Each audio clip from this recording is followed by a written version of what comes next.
স্ত্রীকে কখনো মা বাপ সন্তান সন্ততির সামনে কোনো ভুল ত্রুটি হলে শাসন করবেন না। একা নিয়ে বুকে জড়িয়ে ধরে তার সমস্ত নেক কাজের স্বীকৃতি দিয়ে তারপরে বলবো যে এরকম একটা বিষয় আমি দুঃখ পাই নাই, তবে আমি চাই যে এটা তুমি কারেকশন করে নাও এবং আমি আল্লাহর দরবারে তোমার জন্য দোয়া করব। মাথায় হাত রেখে একটু দোয়া করে দেন। এর চাইতে বড় আর কোনো শাসন হয় না। কিন্তু আপনি যদি মাকে খুশি করতে গিয়ে মায়ের সামনে তাকে ধমক দেন, তার ব্যক্তিত্বের উপর আপনি তীর ছুঁড়েছেন, আঘাত দিয়েছেন, সে ফুঁসে উঠবে। সে বলবে সব উজাড় করে তোমার এই সংসারে দিলাম, আজকে তুমিই না আমাকে এইভাবে বেইজ্জত করলে। সে মানুষ তো, তার মানবিক রিয়াকশন হবে। কাজ করবো না আমরা কেউ। আমাদের জীবনের অংশ, আমাদের হাড়ের অংশ, আমাদের কলিজার অংশকে আমরা সেইভাবে সম্মান দিব ইনশাআল্লাহ। আমরা ভালোবাসবো সে আমার স্ত্রী, আমরা শ্রদ্ধা করবো সে আমার সন্তানের মা। স্ত্রী হিসাবে ভালোবাসা পাবে, মায়ের জাতি হিসাবে সে সম্মান পাবে।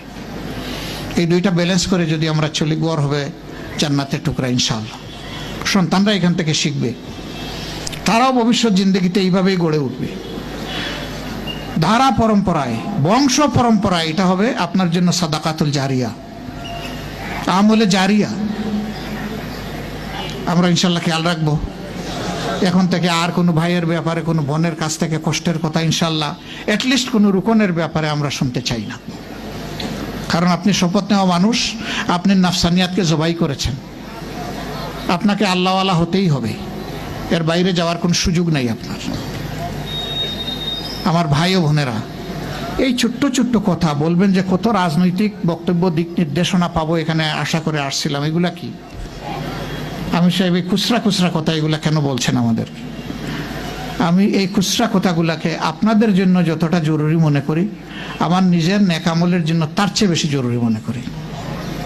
এই যে এতগুলা হাজার মানুষকে, 4000-এর ঊর্ধ্বে ভাই বোনকে সাক্ষী রেখে যে কথাগুলা বললাম, আমার কথার সাক্ষী তো আপনারা হলেন, আর আমার কেরামান কাতিবিনও 2 জন হলো।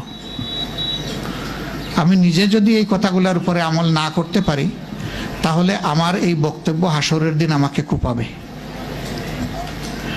আর যদি আমি চেষ্টা করি আমার আল্লাহর সাহায্য পাই, তাহলে এই বক্তব্য হয়তোবা আপনাদের দুয়ার বরকতে হাসরের দিন আমার জন্য ইহসানিয়াত আল্লাহর পক্ষ থেকে নিয়ে আসবে।